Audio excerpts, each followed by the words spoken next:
Captain Jake Morrison stood on the bridge of the exploration vessel New Dawn and stared at the massive structure floating in space before them. What he saw made his stomach turn with anger and sadness. The Centauri trade hub had once been the pride of human engineering, a gleaming ring of metal and glass that housed millions of people and served as the gateway between Earth and the outer colonies. Now it looked like a broken toy that someone had thrown away and forgotten. Huge cracks ran along the ring structure like spider webs, and Jake could see atmosphere leaking out in thin streams that sparkled in the starlight. Pieces of debris floated around the station in lazy circles, some as small as bolts and screws, others as large as entire sections of hull plating. The lights that had once made the station visible from 1,000,000 miles away were dark and cold. Radiation levels are off the charts, Lisa Chang said from her position at the science station. Her voice was tight and controlled, but Jake could hear the rage underneath her calm words. Whatever they did here, they turned it into a graveyard. Jake's hands gripped the edge of his command chair so hard his knuckles went white. He remembered the stories his grandmother had told him when he was just a boy, stories about the great expulsion that had happened 300 years ago. The Galactic Federation had forced all humans to leave their colonies and return to Earth, claiming that humans were too aggressive and too dangerous to live among civilized species. They had promised to take care of the human settlements and colonies until humanity could prove they had become peaceful enough to return to the galaxy. The Federation had lied about everything. "Captain, I'm picking up a distress signal from the inner system," Danny Rodriguez called out from the communications station. His young face was pale with shock. "It's coming from humans." Jake felt his heart skip a beat. They had hoped to find some trace of the humans who had stayed behind, hidden in the outer worlds and forgotten colonies. But actually hearing their voices after 3 centuries was like hearing ghosts speak. "Put it through," Jake ordered. The voice that came through the speakers was weak and full of static, but it was definitely human. "This is Mining Station Bravo 7 in the asteroid belt. We need immediate assistance. Our life support systems are failing and we don't have the parts to fix them. We've been waiting for supply ships for 8 months. Please, if anyone can hear this, we have children here." Jake looked around his bridge crew and saw his own determination reflected in their faces. "Danny, send a response. Tell them we're coming. Lisa, scan the asteroid belt and find that signal. Tom, set course for the inner system, maximum speed." The New Dawn moved through the debris field around the ruined trade hub like a ghost ship visiting a graveyard.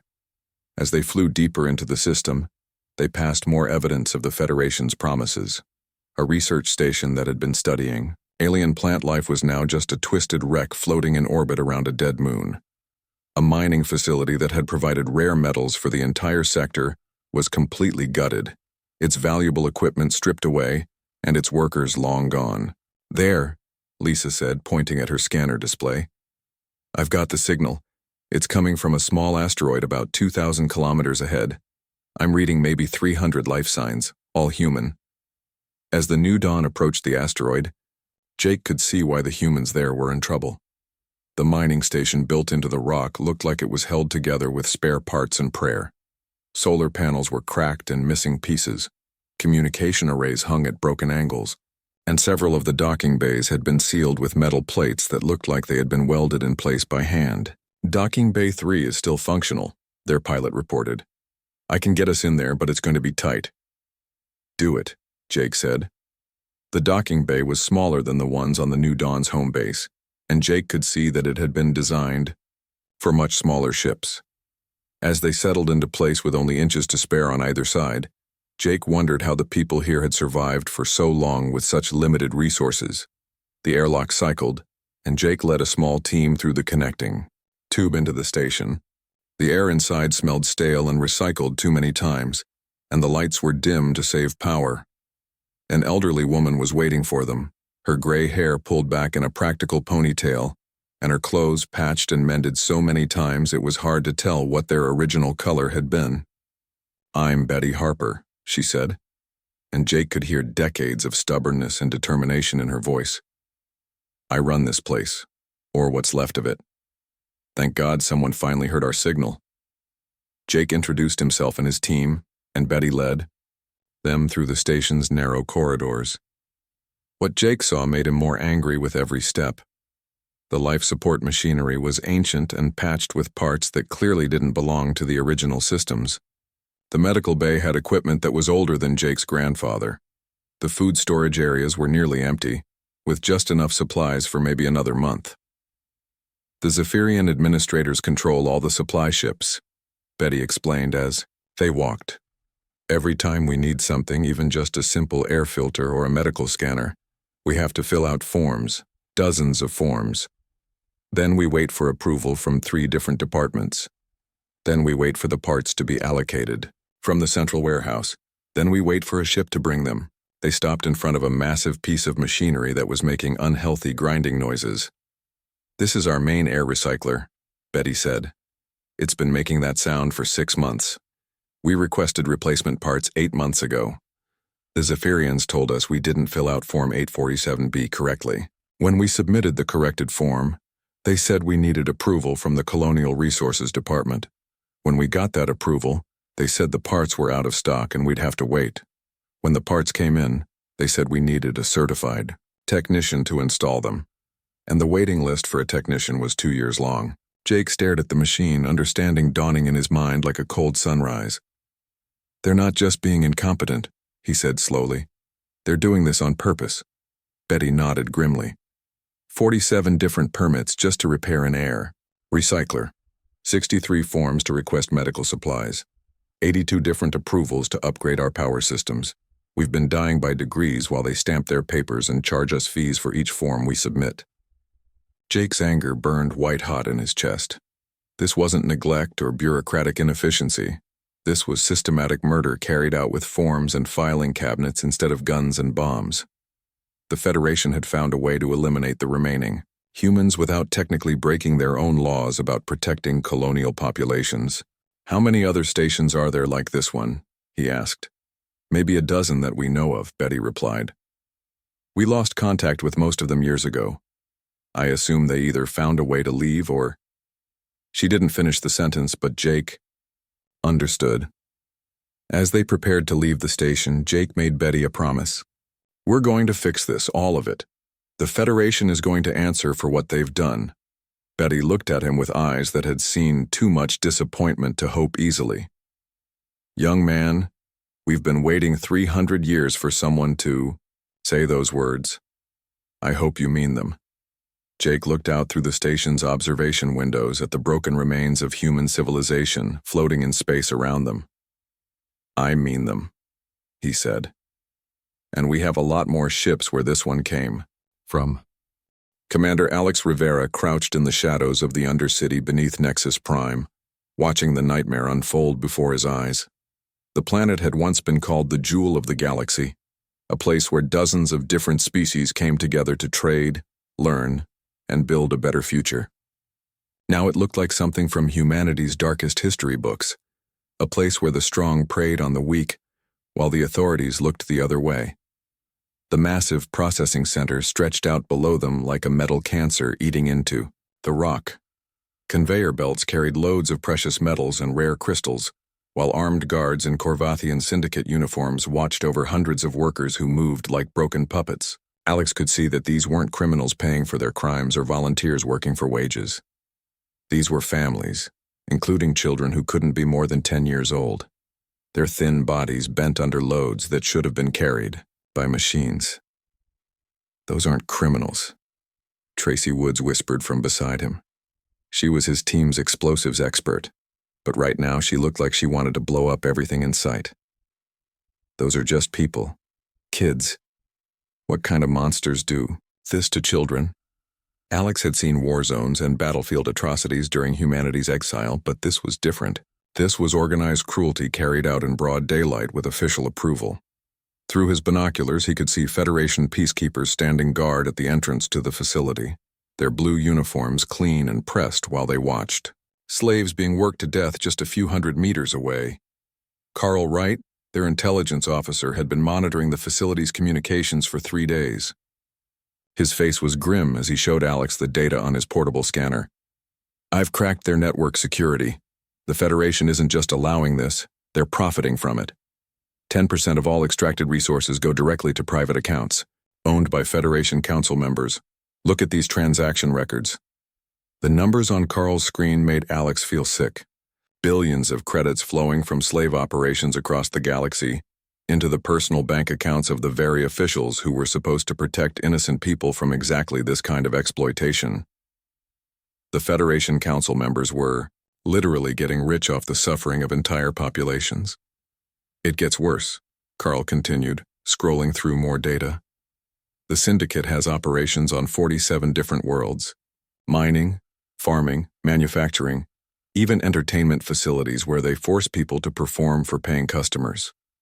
All of it protected by Federation law enforcement and regulated by Federation bureaucrats who take their cut of the profits. Alex's team had been gathering evidence for 2 weeks, moving from system to system and documenting the scope of the corruption. What they had found was worse than anyone back home had imagined. The galaxy hadn't just been mismanaged during humanity's exile. It had been deliberately broken and reshaped into a machine for extracting wealth and power from anyone too weak to fight back. On Kuranos VII, they had witnessed the Hegemony Corporation's latest project. The ocean world had been home to the Delthaki, an intelligent aquatic species that had lived in harmony with their environment for thousands of years. Now, massive pumping stations were draining their seas to provide water for the corporation's industrial facilities on nearby worlds. The Delthaki were dying on dry land while their children gasped for breath in the few remaining pools of water. Alex had tried to speak with the local Federation representative about the situation. The official, a well-dressed Zephyrian named Administrator Kellex, had listened to Alex's concerns with polite attention before pointing to a stack of forms on his desk. "I understand your emotional response," Kellex had said, in a tone that suggested he understood nothing at all. However, the Hegemony Corporation has followed all proper procedures. They filed Environmental Impact Study 45C, received approval from the Colonial Resource Management Board, and paid all required fees to the Federation Environmental Protection Agency. If the Delthaki wish to file a complaint, they are welcome to submit Form 1247J to the Interspecies Relations Department, though I should warn you that the current processing time for such requests is approximately 18 months. While Kellex was speaking, Alex could see through the office window to where Delthaki families were gathered around the last functioning public fountain in the city, desperately trying to keep their skin wet enough to survive. Several small children lay motionless in their parents' arms, and Alex realized he was looking at a species being murdered by paperwork and procedure. "What about emergency provisions?" Alex had asked. "Surely there are laws that allow you to provide immediate aid in cases of humanitarian crisis." Kellex had smiled the kind of smile that didn't reach his eyes. "Emergency aid requires declaration of a formal crisis state, which must be approved by the Sector Emergency Council. Unfortunately, the council cannot convene without a quorum of 7 members, and currently only 4 members are available. The others are attending a trade conference on Altair Prime. I'm afraid the earliest they can meet is next month." By next month, Alex knew there wouldn't be any Delthaki left to save. The pattern was the same everywhere they went. On agricultural worlds, the Federation allowed corporate combines to strip mine the soil with industrial farming techniques that would leave the land barren within a generation. Local farmers who tried to protest were buried under a mountain of environmental regulations and taxation requirements that made traditional farming impossible. On manufacturing worlds, the Federation's labor safety inspectors somehow never seemed to notice when factory owners locked emergency exits, removed safety equipment, or forced workers to handle dangerous chemicals without protection. The inspection schedules were always announced weeks in advance, giving factory owners plenty of time to temporarily fix whatever problems might catch an inspector's attention. On colonies that had once been prosperous trade centers, the Federation had implemented tariff systems so complex and expensive that most small businesses simply couldn't afford to operate legally. This created a perfect environment for criminal organizations that could afford to pay bribes and protection money to the right officials. The bureaucracy isn't broken, Alex realized as his team prepared to move to their next target. It's working exactly as designed. Every regulation, every form, every procedure is carefully crafted to make it impossible for honest people to succeed, while giving criminals and corporations a way to buy their way around the rules. But Alex's team had also discovered something else during their investigation. In the darkest corners of the galaxy's underworld, resistance movements were forming. Species that had been pushed to the edge of extinction were beginning to fight back, and they were sharing information across star systems using communication networks that the Federation couldn't monitor or control. On a mining world in the Vega system, Alex met with representatives from 12 different resistance groups. They gathered in an abandoned ore processing facility, speaking in whispers and constantly watching for Federation spies. The meeting was led by a scarred Antarian warrior named Kesh and an elderly human woman named Ruth Carter, whose family had been hiding in the outer colonies for generations. "We know you're not just explorers," Kesh said, her forearms crossed over her chest. "Your ship has military-grade sensors, and your team moves like soldiers. The question is whether you're here to help us or to take over what the Federation built." Alex looked around the circle of faces, seeing hope and desperation in equal measure. These people had been fighting a losing battle against impossible odds for decades, watching their worlds and their families destroyed by a system that treated suffering as a necessary cost of doing business. "We're here to tear it all down," Alex said simply. "The Federation, the crime syndicates, the corporations, all of it. We're going to give you back your worlds and your freedom." Ruth Carter studied his face with eyes that had seen too much disappointment to trust easily.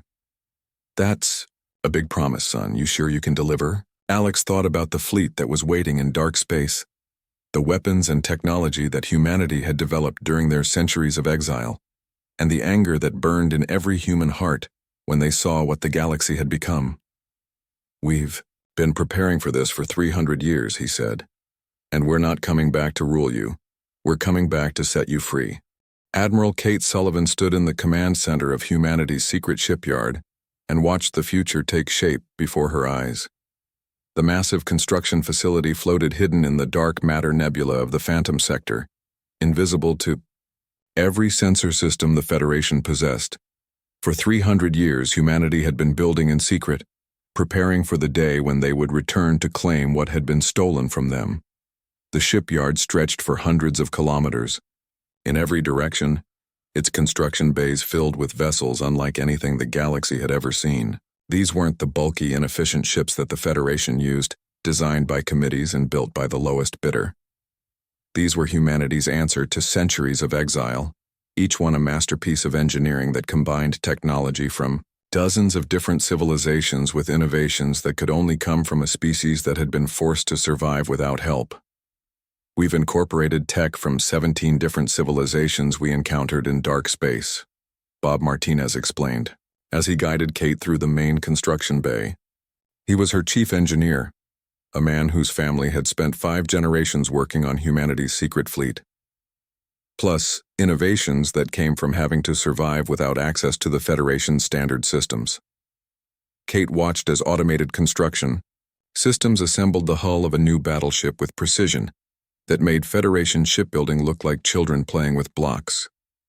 The ship's hull could reconfigure itself during combat, adapting its shape to deflect enemy fire or maximize speed. Its weapon systems drew power directly from quantum cores that tapped into the fabric of space itself, providing nearly unlimited energy for both offense and defense. "How many ships do we have ready?" Kate asked. 15,000 combat vessels of various classes, Bob replied. Another 30,000 support ships, transports, medical vessels, and construction platforms. We can field a fleet larger than anything the Federation has ever assembled, and every single one of our ships is more advanced than their best prototype. But Kate knew that technology alone wouldn't win the war they were about to fight. In the Intelligence Center, she met with Dr. Nina Patterson, the fleet's chief scientist and the woman responsible for humanity's most important advantage over the Federation. "We've developed communication networks that operate outside normal space," Nina explained, showing Kate a display that looked like a 3-dimensional spider web connecting thousands of points of light. "Quantum entanglement communicators that can send messages instantly across any distance without using the hyperspace relays that the Federation controls. They can't intercept our signals, can't trace them, and can't shut them down." Each point of light on the display represented a resistance cell somewhere in Federation space. Groups of rebels and freedom fighters who had been isolated and hopeless until humanity's advanced scouts had made contact. Now they were all connected in a network that spanned the entire galaxy, sharing information and coordinating their efforts in real time. Every resistance movement across the galaxy can now work together, Nina continued. The Delthaki survivors on Carano 7th are sharing intelligence with the mining rebels in the Vega system. The escaped slaves from Nexus Prime are coordinating with the farmers' revolt on Centauri 2. For the first time in centuries, the Federation's victims can fight back as a unified force. Kate moved to the war room where the other fleet commanders were waiting for her. Admiral Ryan Clark had spent decades in the Outer Rim, building alliances with the non-Federation species that had been pushed to the edges of civilized space. His ships were crewed by volunteers from a dozen different worlds, all united by their hatred of Federation oppression. Admiral Susan Hayes commanded the Intelligence Division, and her networks of spies and informants had mapped every corruption scandal and hidden atrocity across Federation space. She had files on every Federation official, every corporate executive, and every crime syndicate leader who had profited from the galaxy's suffering.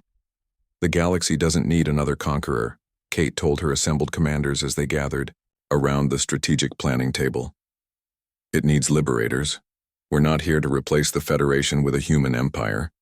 We're here to tear down the system of oppression and give every species the chance to govern themselves. The plan they had developed was elegant in its simplicity. The Federation expected any attack to target military installations and government centers, the traditional objectives of conventional warfare. Instead, humanity would strike at the heart of the Federation's real power, the bureaucracy itself. Phase 1 is information warfare, Susan explained, activating a holographic display that showed the Federation's communication networks. We've identified the primary data centers on 50 key worlds. Simultaneous attacks on these facilities will give us access to every classified document, every financial record, and every secret communication in the Federation database. Phase 2 is exposure, Nina added. We broadcast everything directly to the populations of 10,000 worlds. Every hidden transaction, every covered-up atrocity, every secret deal between Federation officials and criminal organizations. We let the people see exactly what their government has been doing in their name. Phase 3 is liberation, Ryan said with a grin. While the Federation is dealing with revolts on thousands of worlds, we hit their remaining strongholds and free the slave operations, the prison camps, and the corporate extraction facilities. Kate studied the tactical displays, seeing the scope of the operation they were about to launch. It would be the largest military campaign in galactic history, involving coordination between thousands of resistance groups and requiring split-second timing across hundreds of star systems. What about Federation military response, she asked. They'll be fighting blind, Susan replied. Our quantum communicators mean we can coordinate in real time while their communications pass through networks we now control. Their commanders will be trying to respond to crises they can't communicate about, using intelligence that we can alter or block completely. Kate walked to the observation deck and looked out at the fleet that humanity had built during their long exile. Ships that had been designed not for conquest but for liberation, crewed by people who remembered what it felt like to lose everything and were determined to prevent it from happening to others. Her aide, Lieutenant Commander Paul Rogers, approached with the final readiness reports. All fleet commanders report ready for deployment. The resistance networks are in position. Our intelligence assets confirm that Federation military forces are deployed in their standard peacetime configuration. Kate took one last look at the hidden shipyard that had been humanity's secret for 3 centuries. Soon it would be empty, its ships scattered across the galaxy in the greatest liberation campaign ever attempted. Send the message to all resistance cells, she ordered. Tell them the cavalry is coming and to be ready. Paul nodded and moved to the communications station. Within minutes, the message would reach every corner of the galaxy through quantum channels that the Federation couldn't detect or stop. Kate activated the fleet-wide communication system and spoke to the 100,000 men and women who were about to risk everything to set the galaxy free. For 300 years, we've watched from the shadows while tyrants and criminals turned our galaxy into a nightmare. Today, we return not as conquerors, but as liberators. Today, we remind the galaxy what it means to be free. Across the Hidden Fleet, engines began to power up for the first time in decades. Ships that had been built in secret and crewed by volunteers prepared to emerge from dark space and announce to the galaxy that humanity had returned. The Federation had driven humanity into exile, believing they were too dangerous for civilized space. They were about to discover they had been right, but not in the way they had expected. Humanity was dangerous to tyrants, dangerous to oppressors, and dangerous to anyone who profited from the suffering of others. The sleeping giant was finally awake, and it was very, very angry. Vice Admiral Tom Baker watched from the bridge of his flagship as the first wave of human ships dropped out of hyperspace at the edge of the Nexus Prime system. The galaxy's former capital world spun peacefully below them, its billions of inhabitants, completely unaware that their entire civilization was about to change forever. Tom's orders were clear but revolutionary. They weren't here to conquer planets or capture military installations. They were here to destroy the lies that held the Federation's corrupt system together. All strike teams report ready. His communications officer announced. Intelligence confirms that Federation defense forces are still in standard patrol configuration. They have no idea we're here. Tom nodded and opened a channel to Captain Maya Johnson, who commanded the specialized assault team that would spearhead their attack on the planet's data centers. Maya had volunteered for the most dangerous part of the operation, leading her team directly into the heart of the Federation's propaganda machine while Tom's fleet kept the orbital defenses busy. Maya, you have a green light for Operation Sunlight, Tom said, using the code name they had chosen for their information warfare campaign. Remember, we want everything broadcast live. The galaxy needs to see the truth as we uncover it. Maya's voice crackled over the quantum communicator with fierce determination. Understood, Admiral. Time to show the galaxy what their heroes have really been doing with their tax money. The first phase of the attack began not with explosions or energy beams, but with invisible signals that penetrated the Federation's most secure networks, like ghosts walking through walls. Human cyber warfare specialists who had spent decades studying Federation systems from the outside now turned their skills loose on the databases and communication networks that kept the corrupt government functioning. On Nexus Prime's surface, Maya's team moved through the shadows of the capital city toward the Central Information Ministry, the massive building where the Federation controlled everything the galaxy's citizens were allowed to know. The building was heavily guarded, but the guards were watching for conventional attacks, not for teams that could become invisible to sensors and phase through solid walls using technology the Federation had never imagined possible.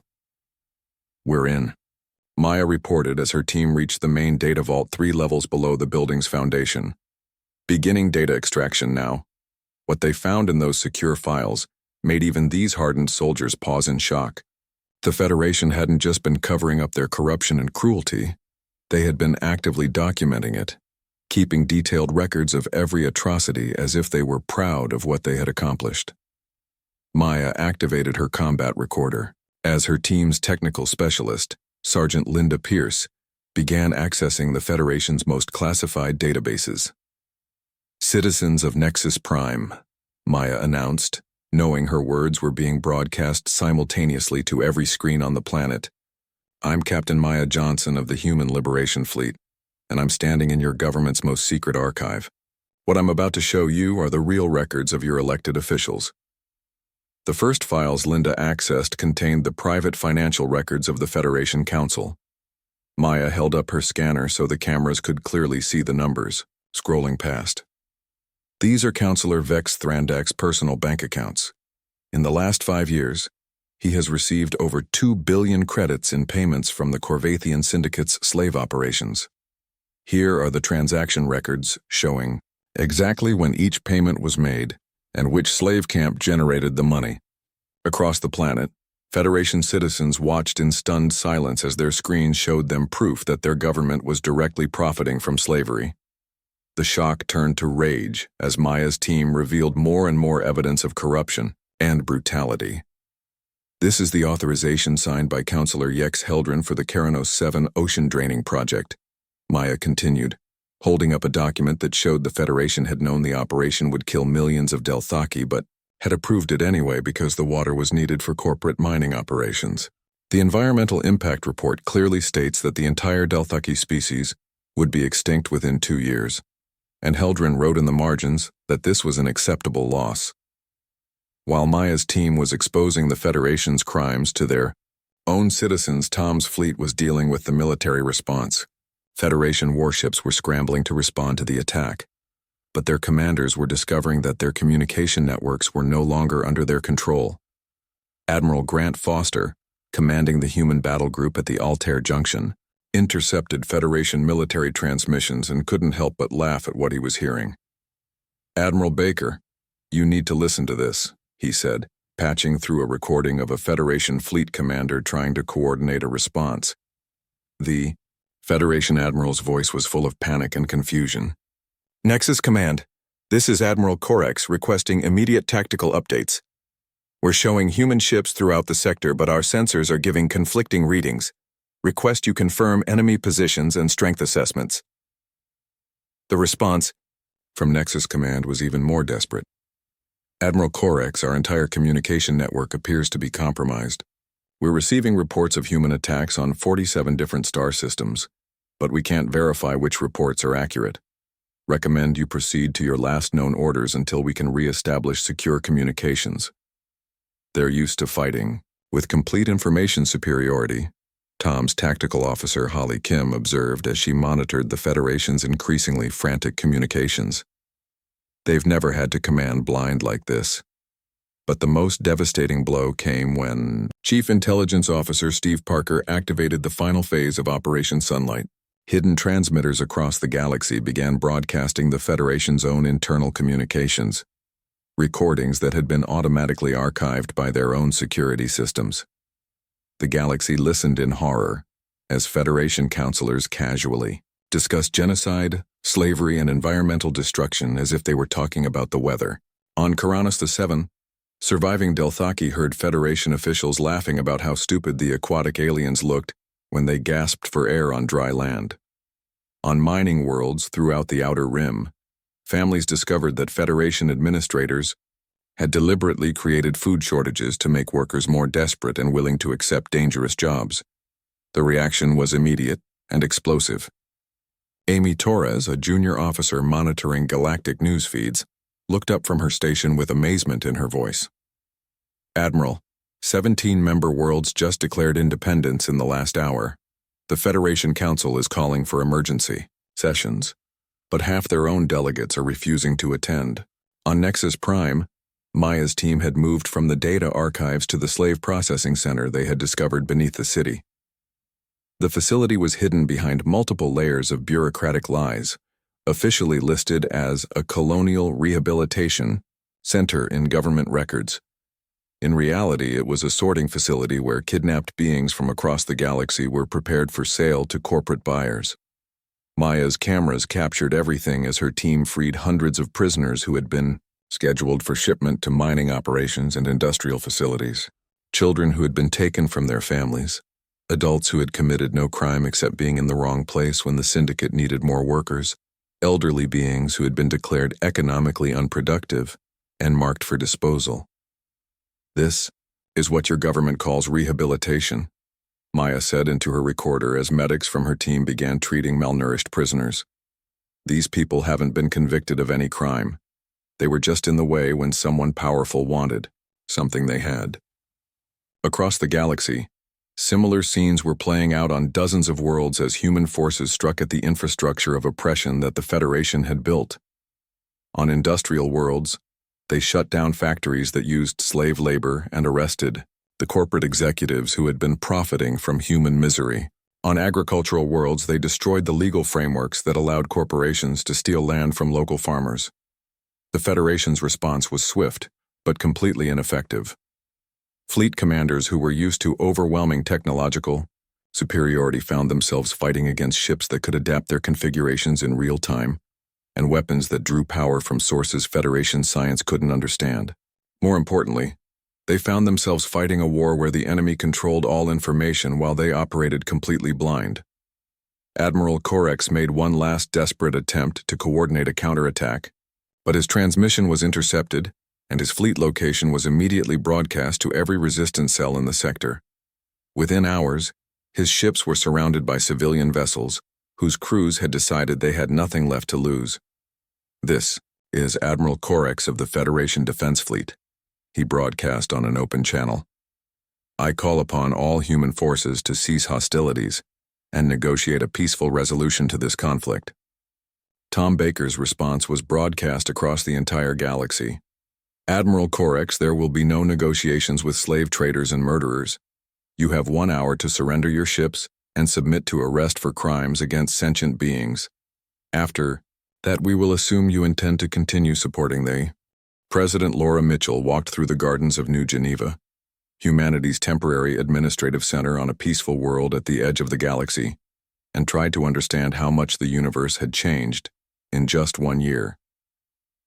The Federation was gone, dissolved when its member worlds refused to recognize a government that had been built on lies and corruption. The crime syndicates had been dismantled, their leaders arrested, and their victims freed. The corporate extraction operations had been shut down, their stolen wealth returned to the worlds they had plundered. But destroying the old system had been the easy part.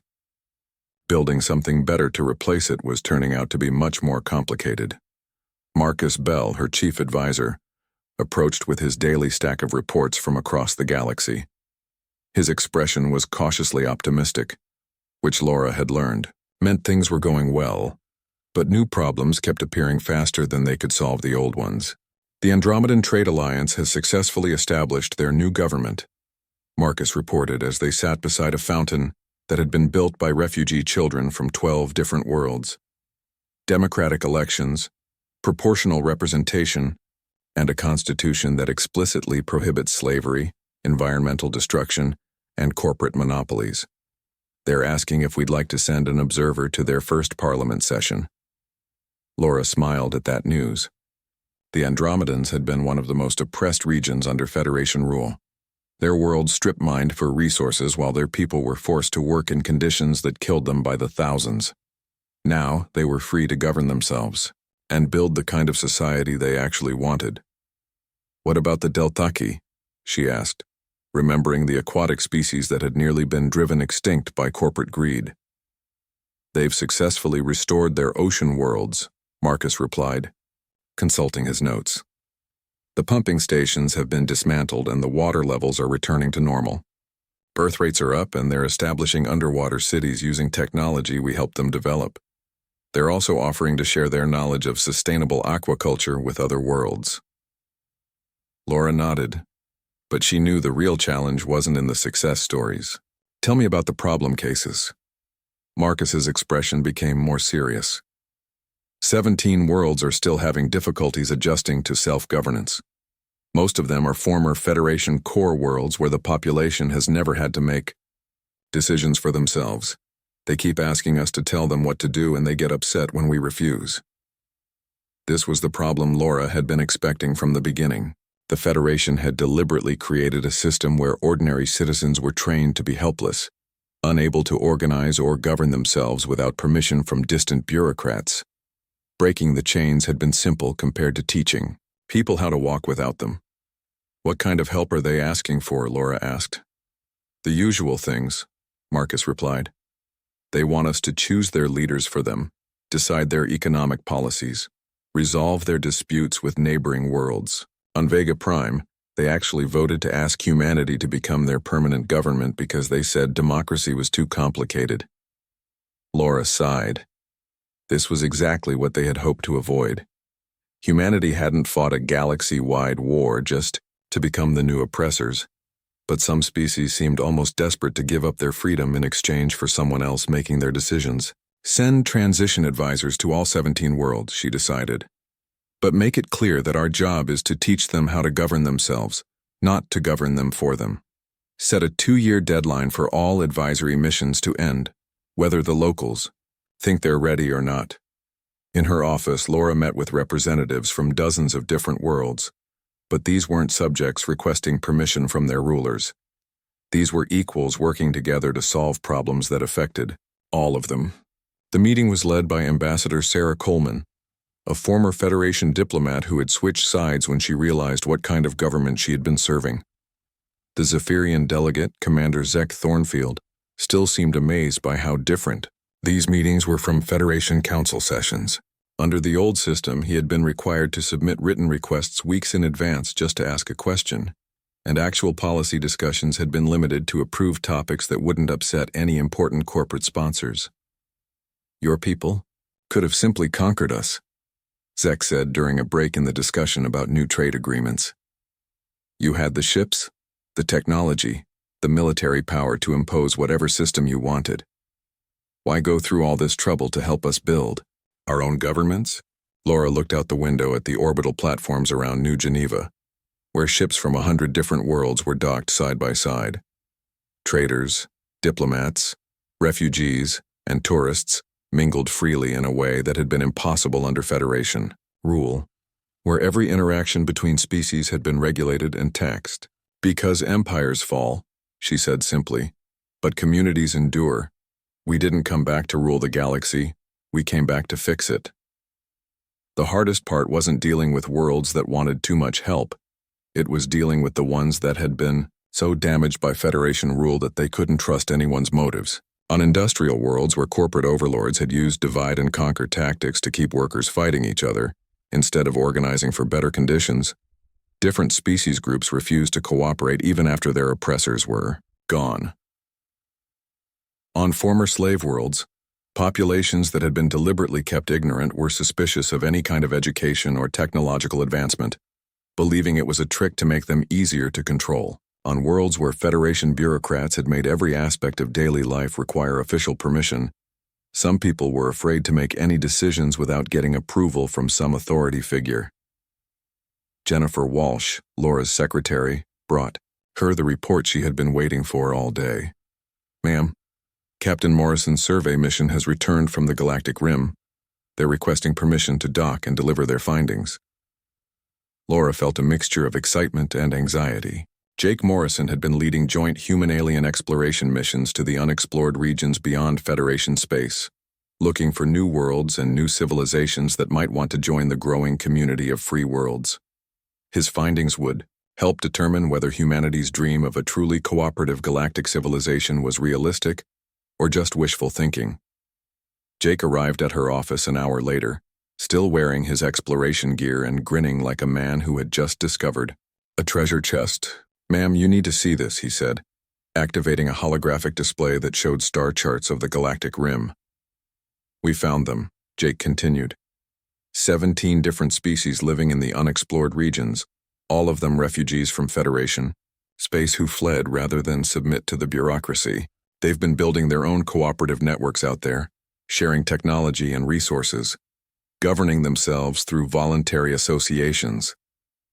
The display showed a thriving network of worlds connected by trade routes and communication links, a proof of concept for everything humanity had been trying to build. These species had spent centuries demonstrating that cooperation was possible, that different civilizations could work together without needing a central authority to force them into line. They want to join our alliance, Jake said. All of them. They've been waiting for someone to overthrow the Federation and give them a chance to come home. Laura studied the star charts, seeing not just new worlds but new possibilities. The galaxy was bigger than anyone had imagined, full of civilizations that had the same dreams of freedom and cooperation that had driven humanity's liberation campaign. Her aide, Lieutenant Commander Paul Rogers, entered with another message. President Mitchell, we're receiving a priority communication from Earth. The last human exile fleet has returned home. The 300-year exile is officially over. Laura looked out at the stars where human ships now worked alongside alien vessels to establish new trade routes, clean up environmental disasters, and hunt down the remaining criminal organizations that had profited from Federation corruption. Humanity had been cast out of the galaxy as too dangerous for civilized space, but they had returned as exactly what the galaxy needed. Set up a meeting with the Rim species representatives, she told Jake, and send a message to all our exploration teams. Tell them to keep looking. The galaxy is a big place, and there are probably a lot more civilizations out there who are ready to be free. Captain Jake Morrison, now commanding the exploration vessel Hope's Dawn with a crew drawn from a dozen different species, received new orders while his ship was resuppplying at a frontier trading post. His mixed-species crew worked with the kind of efficiency and cooperation that the Federation's regulations had made impossible, proof that the dream of galactic unity was becoming reality. "Captain," his communications officer called out, "we're receiving signals from the galactic edge. Unknown species requesting contact." Jake looked around his bridge at faces from half a dozen different worlds, all united by their belief in freedom and their willingness to work together for something better than what they had inherited. The Federation had tried to create order through force and control, but real order came from cooperation and mutual respect. Set.